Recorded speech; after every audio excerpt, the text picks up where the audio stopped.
I've been arrested 13 times and I spent 8 months behind bars. I've been the victim of police abuse and of the judicial system. But today I'm a criminal defense attorney and founder and executive director of RED Inc. RED stands for Rehabilitation Enables Dreams.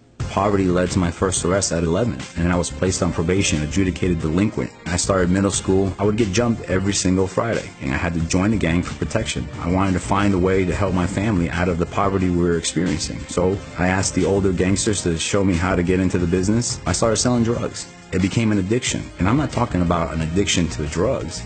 I'm talking about an addiction to knowing where your next meal is coming from. Every time I was in jail, I would always dream about standing in front of a judge with a client standing next to me, and I would win. That dream only happened while I was incarcerated, and it felt like it was like a sign, a message that this is not home to you.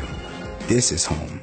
So you need to find a way to become that individual and not the one that you are now sitting in a jail cell. After my last arrest in 1997, I thought I need to change a lot. I applied to 50 law schools. 48 of them turned me down immediately. One school gave me a chance. The inspiration behind RED was a vision that I came up with while I was sitting in jail.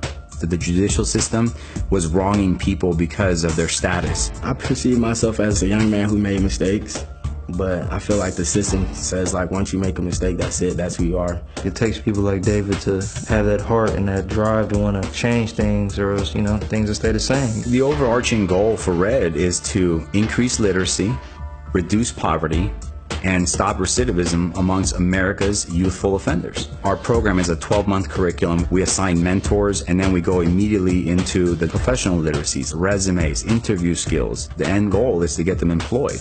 Our goal is to help them get on the straight and narrow before it's too late. Without them, I wouldn't have a second chance. This is the most genuine thing that I've ever been involved in my life. So tonight's a really special moment for us because we've been with our kids for a whole year, and we're graduating them. We're taking them to an Atlanta basketball game, and they're super excited. The first time they come in with their arms crossed. They're not knowing if they can trust us. They're wanting to understand if they have to keep coming. And by the end of the year, they're all saying, wait, it's over?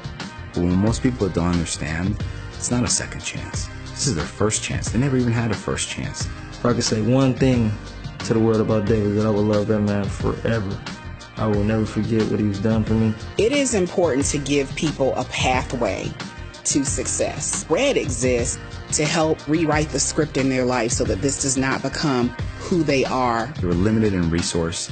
They were in a volatile environment. How did you expect them to flourish? It's impossible. Programs like RED and David, they're needed. It stops a lot of people from drowning. My look on life is a lot better.